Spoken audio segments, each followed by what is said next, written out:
دل کی دنیا ریٹن بائی ایم ایمان قاضی۔ اگلا پارٹ شروع کرتے ہیں، اور اگر آپ کہانی کو پسند کرتے ہیں تو چینل کو لائک، سبسکرائب اور شیئر کریں۔ آگے کہانی کچھ یوں شروع ہوتی ہے۔ افی آپا، شاذر واپس آئے یا نہ آئے، تمہارا دیور دنیا کا آخری مرد بھی ہوا تب بھی مجھے قبول نہیں ہے۔ میرے ابا کو وہ ان کی زندگی میں قبول نہیں تھا، ان کے مرنے کے بعد بھی میں اس کو قبول نہیں کر سکتی۔ تمہاری ساس میرا یہاں رہنا بہت بار جتا چکی ہے، میں جلد ہی کسی ہاسٹل میں اپنا بندوبست کر لوں گی۔ پاگل ہوئی ہو شامین، ایسے کیسے کنواری بچی کہیں جا کر رہو گی؟ خرچہ کہاں سے کرو گی؟ کھاؤ گی کہاں سے؟ یہاں میری ساس کی تو عادت ہے بولتے رہنے کی، بولتی رہیں۔ سلمان تمہیں اپنی مرضی اور ذمہ داری پر لائے ہیں، ان کو شرمندہ کراؤ گی کیا ہاسٹل جا کر؟ اسی سوچ نے مامی جیسی عورتوں کو سر پر چڑھایا ہے افی آپا۔ گھر سے نکال دینے کی دھمکی، طلاق دلوانے کی دھمکی، خرچ نہ دینے کی دھمکی دے دے کر تم جیسی عورتوں کو ہر قسم کے استحصال کا سامنا کرنا پڑ رہا ہے۔ اب مجھے بھی تم وہی سبق پڑھا رہی ہو کہ بری بلی سب سن لو۔ تمہاری طرح ظلم کی چکی میں پسنے کو تیار ہو جاؤں، اس گھر کی بہو بن کر اپنی زندگی کی باغ دوڑ تمہاری ساس کے ہاتھ میں پکڑا دوں؟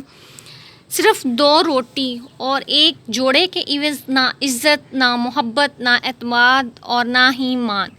سوری افی آپا، میرے لیے وہ چیزیں میری زندگی کی پہلی ترجیحات ہیں جو تمہارے گھر والوں کی نظر میں آخری ترجیح کے طور پر بھی نہیں ہیں۔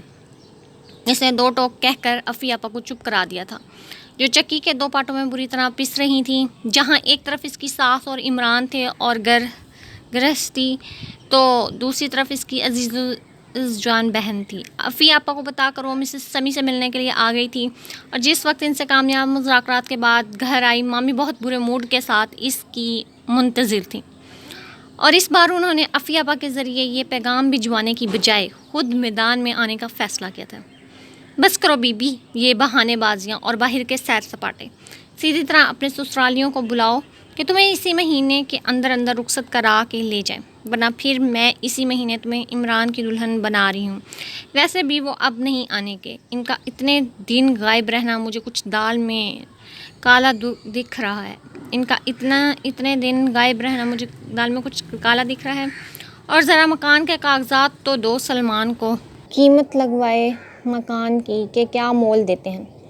یہاں تمہاری بہن اتنی غربت کی زندگی گزار رہی ہے، بہنوئی ٹک کے پیسے کمانے کو خوار ہوا پھر رہا ہے۔ مکان بیچ کے 4 پیسے ہاتھ آئیں گے تو اپنا کاروبار کر لے گا۔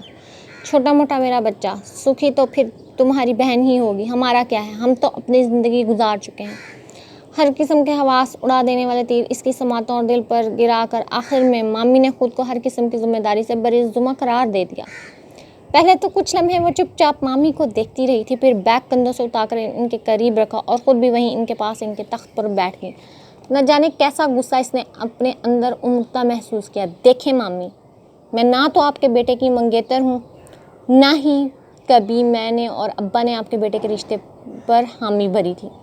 اس حوالے سے بات کرتا دیکھ کر افی آپا کچن سے دوڑی چلی آئی تھیں۔ ارے تم آ گئی شامین، چلو تم اوپر جاؤ، میں خود بات کر لیتی ہوں مامی سے۔ نہیں آپا، میری زندگی ہے تو بات بھی مجھے ہی کلیئر کرنی ہوگی، اس نے رسان سے مامی کی آنکھوں میں دیکھتے ہوئے کہا، جو تیکھے چتون لیے اسے گھورے چلی جا رہی تھی۔ شاذر اور اس کے گھر والے کب آئیں گے یا نہیں، یہ میرا مسئلہ ہے۔ آپ کو فکر مند ہونے کی چندہ ضرورت نہیں ہے، آپ اپنے بیٹے کی جہاں چاہے شادی کر دیں، میرے انتظار میں مت رہیے گا۔ اور رہی مکان فروخت کرنے کی بات، تو ابا نے اپنی زندگی میں ہی مکان کے 2 پورشن کرا دیے تھے، میرے پورشن کو ویسا ہی چھوڑ دیا ہے میں نے۔ میرے بچپن اور میرے ابا کی یادیں ہیں وہاں۔ اس کی آواز بھر آ گئی۔ میرا حصہ موجود رہے گا، میں فیوچر میں اپنا آفس وہاں اسٹیبلش کرنے کا ارادہ رکھتی ہوں۔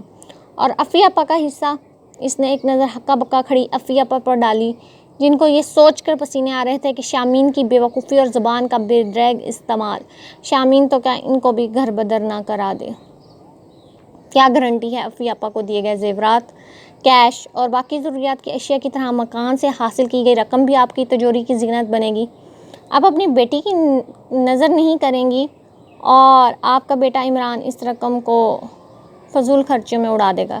جس دن مجھے یہ گارنٹی مل گئی میں کاغذات بھی دے دوں گی مامی جان، مگر مجھے افی سمجھ کر ٹریٹ کرنے کی کوشش مت کیجیے گا، کیونکہ میں نے اس دنیا کو ویسے اپنا استحصال نہیں کرنے دینا جیسے میری بہن کا کیا گیا ہے۔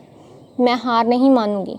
میں نے یہ وعدہ ابا سے اور اب خود سے کیا ہے۔ وہ مامی کے کھلے منہ اور آنکھوں سے نکلتے شراروں کو نظر انداز کر کے اٹھی اور سہج کر قدم اٹھاتی سیڑھیاں چڑھتی چلی گئی۔ مامی یہ بے وقوف اور نادان ہے، آپ اس کی باتوں کا برا مت مانیں، سمجھا دوں گی اسے، ابا کی لاڈلی تھی نا، بہت تو پتہ نہیں ہے اسے کہ ایس دفعہ دور کم بخت، چٹانک بھر کی لڑکی کے منہ میں گز بر زبان تو دیکھو، ارے ایسی لڑکیوں کے تو ایسے لچھن ہوتے ہیں۔ ہائے میرے خدا، کتنی باتیں سنا کے چلی گئی۔ ارے عمران، ارے سلمان، دیکھ لو، اچھا سلا دیا اس فتنی نے ہماری مدد کا، ہم پر ہی الزام تراشی کم بخت کر گئی، ہم کوئی بھوکے ننگے تھے یا ایسے ویسے کہ تیری بہن کے ہی انتظار میں بیٹھے تھے؟ ارے احسان مانو ہمارا جو اس دنیا جہاں کی نہ کمی کو بہو بنا لیا، جو عقل کی نہ شکل کے اوپر سے بیٹیوں کے ڈھیر پر ڈھیر لگائے جا رہی ہے۔ افی آپا خاموشی سے سر جھکائے وہ سب سن رہی تھی جو ہمیشہ سے سنتی آئی تھی، مگر آج سب شامین کی صاف گوئی تھی جس نے مامی کی زبان پر آگ بھر دی تھی۔ اپنے چہرے کے بالکل پاس کسی کے سانس لینے کو اس نے شدت سے محسوس کیا تھا۔ آنکھیں کھولتے ہی جیسے کہ اس نے اپنے اوپر جھکے ایک حوالے کو دیکھا، اس نے منہ سے ایک زوردار چیخ نکال دی جو یقیناً رات کی تاریکی اور خاموشی میں دور تک سنائی گئی تھی۔ اس نے شامین کے منہ پر اپنا بھاری ہاتھ جمایا۔ دم گھٹنے کا احساس تھا یا غیر متوقع خوفناک صورتحال کا۔ شامین نے پوری قوت سے اس کے سینے پر دونوں ہاتھ رکھ کر اسے پیچھے دھکیلا تھا۔ اس کمزور لڑکی سے اتنی توقع نہیں تھی، شاید جب ہی لڑکھڑا کر دروازے کی طرف چلا گیا۔ شامین نے چیخ چیخ کر آسمان سر پر اٹھا لیا تھا۔ وہ کمرے سے باہر نکل آئی تھی۔ چاند کی کھلی روشنی میں اس نے عمران کو چھت کی منڈیر پھلانگ کر دوسری طرف جاتے دیکھا۔ صدمے سے اس کی آوازیں حلق میں ہی دم توڑ گئی تھیں۔ گھر کے محافظ ہی لٹیرے بن کر آ جائیں تو انسان جائے بھی تو کہاں جائے، کرے بھی تو کیا کرے۔ کیا ہوا شامین، کیا آفت آ گئی ہے جو اتنی زور سے چیخ رہی ہو؟ کیا کہیں گے محلے والے؟ ناگواری سے آنکھیں مسلتے وہ سلمان بھائی تھے۔ سب سے آخر میں ان کے پیچھے عمران کو آتے دیکھ کر تو حیرت و خوف سے اس کی آنکھیں پھٹ گئی۔ کوئی اتنا دیدہ دلیر اور ڈھیٹ کیسے ہو سکتا ہے؟ خباثت سے اسے دیکھ کر وہ مبہم سا مسکرایا تھا۔ اے بی بی بتا بھی دو، اب رات کے 2 بجے یہ کون سا ڈرامہ رچا رہی تھیں؟ یوں محلہ سر پر اٹھا کر، یہ تو آپ اپنی اس بدذات اور بغیرت اولاد سے پوچھیں کہ کیوں ڈرامہ کر رہی تھی؟ میں رات کے اس پہر اور یہ کیا کرنے آیا تھا یہاں؟ بلکہ پوچھیں کیوں، بتا بھی دیں اسے کہ مجھے اس گھر میں پناہ دے کر میری عزت نہیں خرید لی اس نے۔